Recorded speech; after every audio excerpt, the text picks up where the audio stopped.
Ça va? Alors, bonjour à toutes et à tous. Bienvenue sur School TV.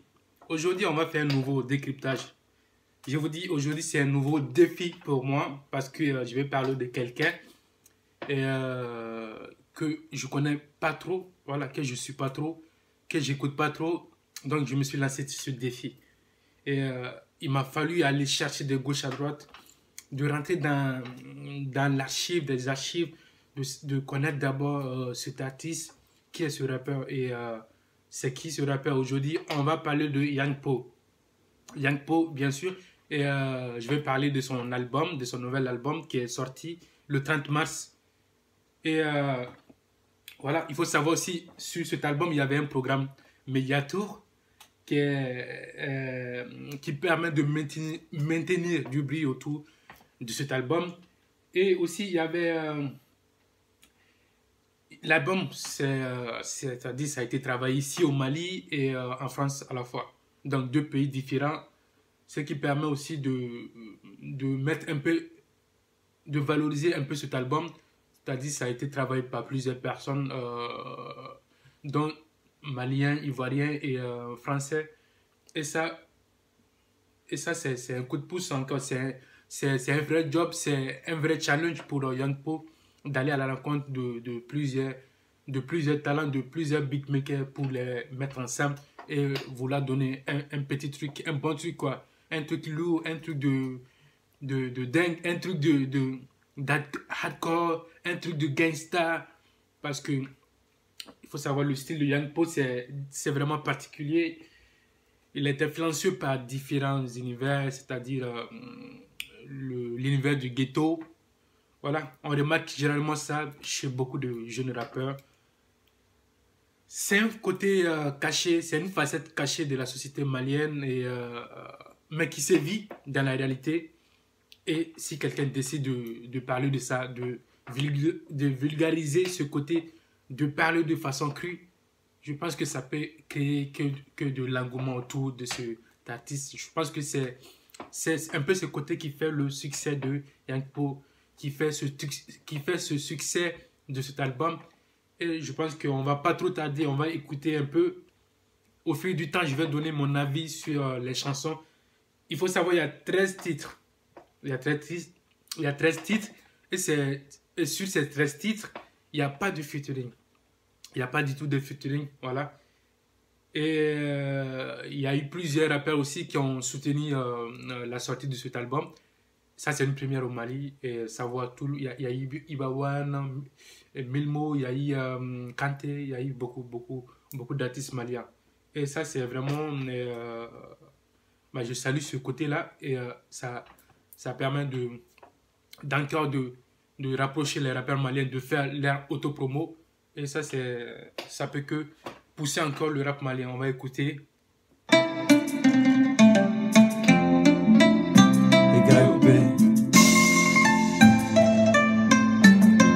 Ghetto life bling bitch. G-Poile, ghetto life bling. Sénégal, marijuana c'est pas un manfeta. Diga comme un gacha nigga.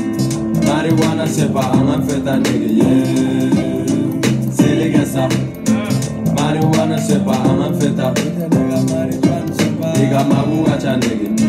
Marijuana c'est pas un manfeta nigga, yeah. Wow. Non, franchement, c'est ce refrain, ça, à chaque fois que j'écoute, je peux pas m'empêcher de fredonner, même si je ne connais pas la parole. Ce genre de refrain, ça attire beaucoup, c'est-à-dire, il rentre directement avec ce refrain, c'est-à-dire, quand tu mets la musique directement, tu dis, ah, il y a quelque chose, il faut que j'écoute la suite. Tu vois, ça t'attire, ça te dit, sois là, attends, j'ai quelque chose d'autre à te proposer. J'adore ce refrain, c'est tiré du son Syrique et ça. Et voilà, c'est l'un des premiers trucs que j'ai vu sur ce truc-là et que j'ai vraiment aimé. En plus, le rythme, le beat, c'est vraiment du classique. C'est trop posé et j'adore ça. Parce que quand tu es à l'aise, tu écoutes ça dans ta voiture, dans le bagnole à côté de tes potes. Non, franchement, vous allez fredonner. c'est vraiment posé. J'ai remarqué beaucoup que son style est posé, il est calme, il est hardcore, il est cru. Et c'est Yang Po, c'est Yang Po. Voilà. On va écouter on va écouter le prochain qui va venir, ça va être Koyantaïsa. Bon, je peux pas tout on peut pas tout écouter ensemble parce que là déjà le temps ça va pas nous permettre. Tu as fort on ma dala dala, on me bara logo kuma bara bara, si saloni a me pela pela, llama mega donga ni matala tala.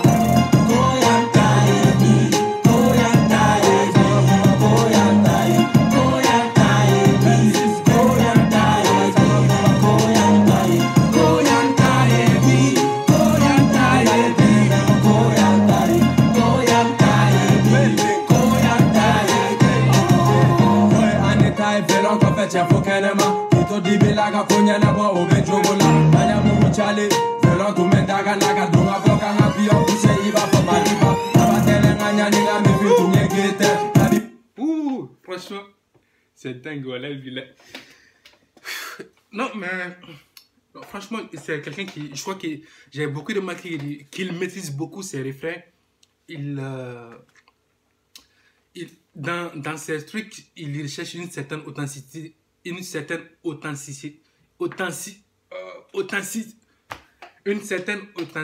voilà, on y est, il recherche beaucoup ça, et je pense que c'est ce défi même ce challenge qui lui a poussé dans cet album solo, aucun featuring, et c'est quelqu'un qui est largement influencé par l'univers de Booba, c'est-à-dire il est dans le gangsta, il est dans tout ce qui est l'univers américain, cité, gangsta, tout. Le deal, l'alcool, la drogue, tous ces trucs-là. Mais néanmoins, ça ne nous empêche pas d'écouter ses chansons, ça ne nous empêche pas d'admirer ses qualités, son talent. Il a un truc particulier. Moi, franchement, j'ai beaucoup aimé d'avoir pris ce temps. Comme je vous ai dit, c'est un défi pour moi, pris ce temps d'écouter et de savoir qui il est vraiment. Là, on ne s'intéresse pas à ce que lui il est et à ce qu'il fait, tout ce qu'il fait. Moi, j'écoute seulement la musique, j'en tire de ça et son talent, et après le reste, moi, je m'en fous, quoi. C'est ça la musique. On ne peut pas s'intéresser à tout. Il faut prendre seulement ce qui est bon et laisser le côté négatif. Franchement, c'est un univers particulier. C'est une bonne zik, quoi. On va écouter, quoi. On ne peut pas tout dire. On va écouter. Et on va voir au fur et à mesure que, voilà, et il utilise le même truc. C'est-à-dire la cité, il valorise côté, il parle beaucoup du côté gangsta. Même au-delà même avec tout ça, il va aller chercher chez les filles. C'est-à-dire les filles gangsta. Lui, il aime beaucoup ça. La vie de gangsta, c'est leur vie, quoi. C'est leur quotidien. On va écouter ça.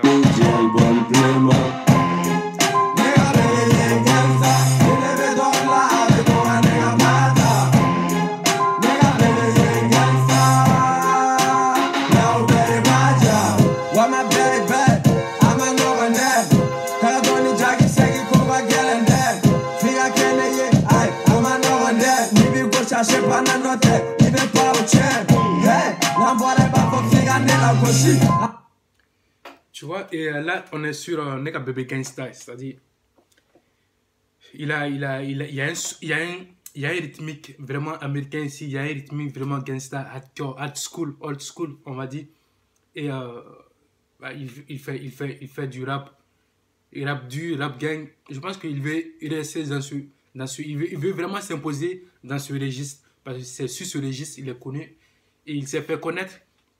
C'est sur ce registre-là, on parle de lui, et il arrive à s'imposer parce que Yang Po, il n'est pas aussi ancien que ça. Il n'est pas aussi ancien que ça. Je me souviens de son premier single. Voilà, il y avait BMS, Balino Montana, qui faisait trop la promotion de ce son. Je voyais tout le temps, mais à ce moment, il n'était pas aussi connu que ça. Mais jusqu'à aujourd'hui, s'il en est là, ça veut dire il a travaillé dur, il y a quelque chose en lui, quoi, que les gens aiment. bah, le côté ghetto, le côté gangsta, Chili, avec ses mots, mais avec ses ragots, c'est-à-dire il a ses mots à lui. Tu vois, j'ai dû demander à certaines personnes qu'est-ce que signifiaient certains mots. Donc, tu vois, ça vous dit que c'est vraiment un défi parce que je ne connais pas trop son univers. Et malgré ça, ça m'a permis, le fait de le chercher encore, de savoir son univers, ça me permet aujourd'hui de parler de son album avec vous. Voilà, s'il y a des trucs que j'arrive pas à maîtriser totalement, c'est normal parce que je ne maîtrise pas tout à fait ce côté. Les autres, j'ai eu la chance de grandir avec eux des côtés, mais Young Po, j'écoute pas trop. Voilà, mais là, je regrette rien, franchement. Je me dis, je vais passer à côté de quelque chose. Il a mûri aussi dans ses textes. Tu vois, les premières chansons, il y avait un peu d'insultes dans les trucs. Il prenait les mots il disait les mots en tant que tel, quoi. Mais là, il met un peu de filtre quand même. Faut pas trop oser. Parce que c'est écouté, hein. Il faut que ça passe sur les réseaux, sur les médias et tout. On va écouter BFD.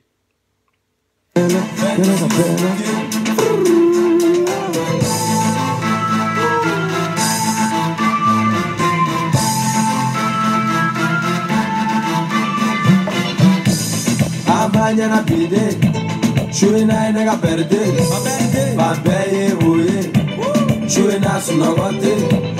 Abanyana pide, chouina nega perde, babeye oye, chouina sunogote, chouina sunogote, chouina. Voilà, et là, il a mis un peu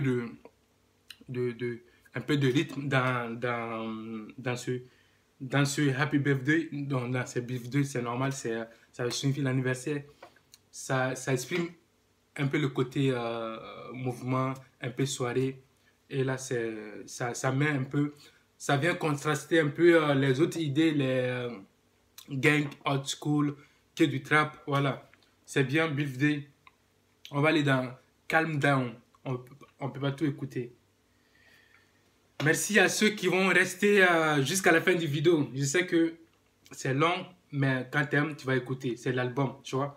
C'est une première fois aussi pour moi de décrypter l'album. On va aller dans Calm Down tout de suite. Afora nyeki bana walama, afora nyeki dona ferela, Poke fube figwa chapula, small boy fazi calm down. Afora nyeki bana walama, afora nyeki dona ferela, Poke fube figwa chapula, small boy slow down, fazi calm down. Voilà, et Calm Down, je pense que c'est vraiment signifiant. Il y a beaucoup de trucs intéressants dans ce Calm Down. Désolé. Il y a beaucoup de significations dans ce Calm Down. Ça veut dire Ijaski quoi. Ijaski. Et papa Betami et Demsento. Donc là, on va dire un peu de conseils. Hein, et